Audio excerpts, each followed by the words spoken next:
நம்ம இப்போ வந்திருக்கிறது கொடிவேரி வாட்டர் ஃபால்ஸுக்கு.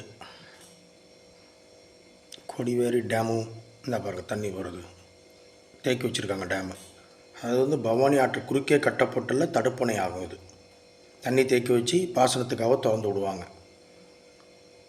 டேமாகவும் வாட்டர் ஃபால்ஸாகவும் பயன்படுகிறது.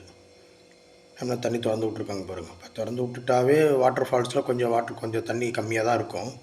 பார்க்கலாம் போய் என்ன பண்ணலான்ட்டு போய் பார்ப்போம். பார்க் இருக்கும், இங்கே டீட்டெயில்ஸ் போட்டிருப்பாங்க நீர்வளத்துறையிலேருந்து என்ன எவ்வளோ இருக்குது தண்ணி அப்படிலாம் பாருங்கள். பார்க்கு, பூங்கா இது எப்போ அமைச்சிருக்காங்க, எந்த வருடம், யார் திறந்ததுலாம் போட்டிருப்பாங்க. அவங்க பூங்காவுக்கு போகலாம். பார்க் குழந்தைங்க விளையாடுறதுக்காக பார்க்கு ஒன்று அமைச்சிருக்காங்க. டேம் பக்கத்துலேயே வீட்டில் விளையாண்டுட்டுருக்காங்க. ஒரு கோயில் இருக்குது. டேம் பாருங்கள் இது காட்டுறேன் பாருங்கள். பார்க்கில் பெரியவங்களும் உட்காந்துக்கலாம். அடல்ட்ஸ் இவங்கெல்லாம் பெரியவங்க பெற்றோர்கள்லாம் அங்கே உட்காந்துக்கலாம். குழந்தைங்க விளையாடும். ரொம்ப அழகாக அமைதியாகவும் ரம்மியாகவும் இருக்கும். மரம்லாம் இருக்குல்ல, கூலிங்காகவும் இருக்கும். தண்ணி பக்கத்தில் இருக்குது. அப்படியே போங்க. அந்த பக்கம் பார்த்தீங்கன்னா படகு சவாரி பண்ணுறதுக்கு இடம் இருக்குது. அப்படியே படகு சவாரி அங்கே டோக்கன் வாங்கிட்டு போயிடலாம். அந்த பாருங்க தண்ணி வருது. இது வந்து கோபிச்செட்டிப்பாளையத்துலேருந்து கொடிவேரி அணை வந்து சக்தி போகிற ரோட்டில் இருக்குது.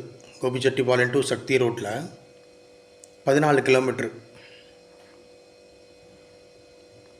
இந்த கொடிவேரி அணை. கோபி டு சக்தி போகிற ரூட்டில் 14 கிலோமீட்டரில் ஆர்ச்சி ஒன்று இருக்கும். ரைட் சைடில் உள்ளார போனீங்கன்னா நீங்கள் கொடிவேரி வாட்டர் ஃபால்ஸுக்கு போகலாம்.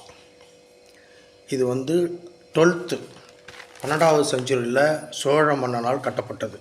குலோத்துங்கங்கிற சோழ மன்னனால் கட்டப்பட்டது. அதன் பிறகு 17th செஞ்சுரியில் மைசூர் மன்னரால் மாற்றி அமைக்கப்பட்டது. ஃபால்ஸுக்கு போகலாம். கட்டணம் வேறு, என்ட்ரன்ஸ் ஃபீ வேறு 5 ரூபா மட்டும்தான். திங்கக்கிழமையில் ஞாயிற்றுக்கிழமை வரைக்கும் திறந்துருக்கும். காலையில் பார்த்திங்கன்னா 9லேருந்து சாயந்தரம் 5 மணி வரைக்கும். பாருங்கள்.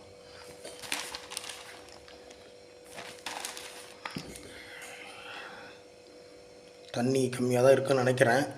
பாருங்க, கம்மியாக தான் இருக்குது தண்ணி. இது ஃபுல்லாகவே இருக்கும். அங்கே டேம் இங்கே பாசனத்துக்காக திறந்து விட்டதுனால உங்களுக்கு தண்ணி கம்மியாச்சு. ஆனால் குளிக்கிற மாதிரி இருக்கும். கொஞ்சம் குளிச்சிக்கிறாங்க. அந்த பக்கம் ஜென்ட்ஸ் குளிப்பாங்க, அந்த பக்கம் லேடிஸ் குளிக்கிறாங்க. அந்த விட்டுருக்குறாங்க. தண்ணி கம்மியாக இருக்குது இந்த முறை. இங்கே மீனும் பிடிச்சி கொடுப்பாங்க. அது சமைச்சும் கொடுப்பாங்க. வாங்கிக்கலாம், சமைச்சு சாப்பிட்டுக்கலாம். பக்கத்தில் மீன் மார்க்கெட்டும் இருக்குது. டேம் மீன் இருக்குல்ல, கட்லா, ரோகு, பாறை, இது மாதிரிலாம் அது நீங்கள் வாங்கிக்கலாம். வந்தீங்கன்னா அந்த வந்துட்டு போங்க, பாருங்கள்.